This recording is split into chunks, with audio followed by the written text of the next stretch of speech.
E aí, continuando, o vídeo vai ficar dividido em duas partes, tá, galera? Porque deu ruim no outro aparelho. Enfim, não sofrem alteração na terceira pessoa do singular. Como assim? Não tem o he, she, it? Eles são terceira pessoa do singular. Eles não sofrem, os verbos modais, eles não sofrem alterações quando utilizados com essas pessoas. Porque eu já ensinei pra vocês que alguns verbos, quando são utilizados com he, she, it, mudam alguma coisa na escrita. Os verbos modais não. E os verbos modais atuam como verbos auxiliares. Ou seja, vocês terão os verbos principais, o verbo principal na frase, e terão os verbos modais como verbos auxiliares. Então, vamos conhecê-los. O primeiro verbo modal é o should e o ought to. Os dois significam a mesma coisa, expressam a mesma coisa. Porém, o ought to, ele é mais formal. Ele é usado mais em formalidades. E o should, ele é mais utilizado. Então, o should, ele é o mais comum, tá? Então, entre o should e o ought to, ambos expressam a mesma coisa, porém, o should é mais utilizado. O que eles expressam? Conselho, opinião e sugestão. Para frases no presente. Por exemplo, you should go to the doctor. Você deveria ir ao médico. Então, vocês irão interpretar isso daqui como um conselho, ou como uma opinião, ou como uma sugestão. Se eu chegar para vocês e falar assim, gente, you should study. Vocês deviam estudar. O que vocês acham que eu tô falando para vocês? Um conselho, uma opinião ou uma sugestão? Né? E aí botei a frase na negativa, ó. You shouldn't walk alone. O not depois do should. Você não deveria andar sozinho ou andar sozinha. E, professora, ao invés de escrever should, eu poderia escrever o ought to? Sim. Ao invés de escrever you should go to the doctor, eu poderia escrever you ought to go to the doctor. Daria a mesma coisa, daria o mesmo sentido. Se eu quiser escrever a frase no passado, eu preciso acrescentar um have após o should ou o ought to, e o verbo principal deve ser no particípio. Mas não foquem nisso, foquem apenas no presente. Próximo verbo é o must. O must, ele indica obrigação, proibição e dedução lógica. Ele é utilizado no presente ou no futuro. You must go to school. Você deve ir à escola. É uma obrigação. She must be very rich. Ela deve ser muito rica. Olha aí a dedução lógica. Apesar de falar deve para todas as frases, cada frase tem uma interpretação diferente. You must not smoke here. Você não deve fumar aqui. É uma proibição. Próximo, may e can. O may e o can, eles possuem a mesma função. Só o can que vai diferenciar em uma situação. O may e can. Can, ele é mais informal. O may, ele é mais formal, tá? Então, se eu escrever uma frase com qualquer um dos dois, tá certo. Tá bom, gente? Uma frase com qualquer um dos dois, may ou can, vai estar correta. Só que, vamos lá. May e can expressam possibilidade no presente e no futuro. Servem para pedir permissão. E somente o can, ou seja, somente o can pode ser utilizado para expressar habilidade. Eu não posso usar may para expressar habilidade, somente o can. Então, olha aí. It may rain tomorrow. Pode chover amanhã.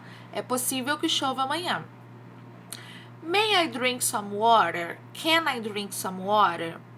Eu fiz aí a mesma pergunta usando may em uma e can na outra. Os dois eu estou pedindo uma permissão. Posso beber água? Só que quando eu utilizo can, a frase fica mais informal, ok? E aí eu botei assim, Peter can cook, Jake can dance. Peter pode cozinhar, Jake pode dançar. Quando eu utilizo esse can nessas duas frases, eu estou falando de habilidade. I can speak English and Portuguese. eu posso falar português e inglês. Inglês e português. Então, eu tenho essa habilidade. Eu posso fazer isso. I can jump very high. Posso pular muito alto. Eu tenho essa habilidade, então eu tenho que usar can. Poderia usar o may aqui? Negativo, tá?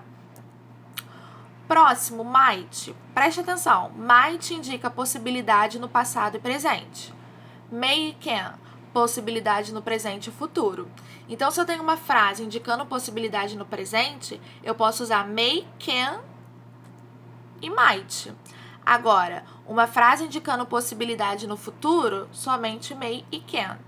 Uma frase indicando possibilidade no passado, somente might. She might have come to the party. Ela pode vir à festa. É possível que ela venha. Could. O could, ele é o passado do can. Por quê? Porque ele expressa uma habilidade no passado. I could dance when I was younger. Eu podia dançar quando eu era mais jovem. E ele também é utilizado para falar para fazer pedidos de forma educada. Could you help me? Você poderia me ajudar?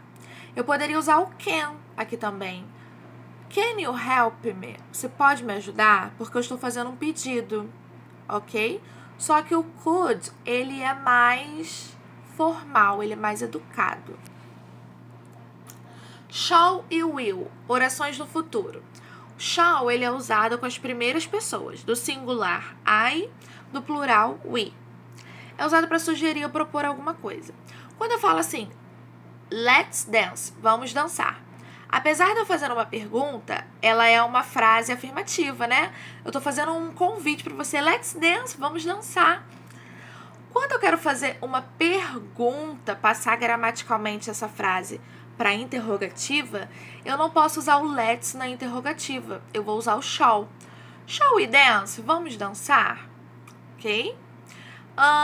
Shall we study? Vamos estudar? E o will, ele dá um tom educado às perguntas. Will you close the door, please? Você pode fechar a porta, por favor? Would é usado para dar um tom formal a perguntas ou pedidos. Would you pass me the salt, please? Poderia me passar o sal, por favor? Be able to expressa capacidade. I am able to play the piano. I was able to play the piano. Eu sou capaz de tocar piano, eu era capaz de tocar piano. Eu coloquei duas frases, uma no presente e no passado. O be able to expressa capacidade, habilidade, é igual can, ok? Lembrando que esse be é o verbo to be. Então, vocês precisam ficar atentos a qual sujeito vai vir aqui no início. Se for she, o verbo to be no presente é is. No passado, was. Então, lembrem-se disso. O verbo to be no presente, am, is, are. No passado, was e were. Ok? Have to. Have to é a mesma coisa que obrigação. O have to, ele é a mesma coisa que o must. Ok? Então, quando você tiver uma frase falando sobre obrigação, tanto faz usar o have to quanto must.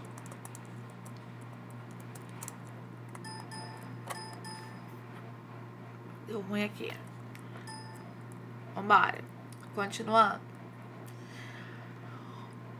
They have to go to school. Eles devem ir à escola. She has to study today. Ela tem que estudar hoje.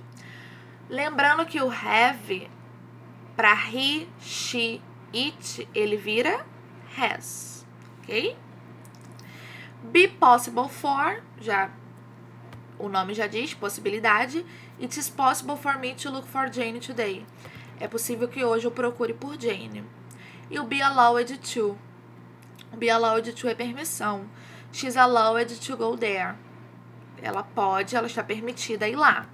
You are allowed to leave the room. Você está permitido a deixar a sala. Lembrando que sempre que eu tiver o be, é o verbo to be no presente ou no passado. De acordo com isso, façam as atividades do livro da página 390 até 397. Galera, lembrando que é claro que uma aula online nunca irá substituir um professor em sala de aula, uma explicação de professor em sala de aula. Porém, em uma aula online, vocês precisam aprender a serem mais rígidos com vocês. Vocês precisam manter a linha. Assistir a aula, agora eu vou pegar o meu material, eu vou fazer a leitura, eu vou rever a aula, eu vou pausar, eu vou anotar, eu vou pesquisar. Aula online é assim. Se for só assistir o vídeo e tentar fazer a atividade, não vai dar.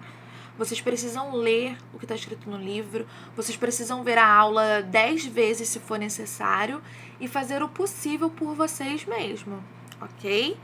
Torcendo para voltarmos logo para a sala de aula. Um beijo e bons estudos!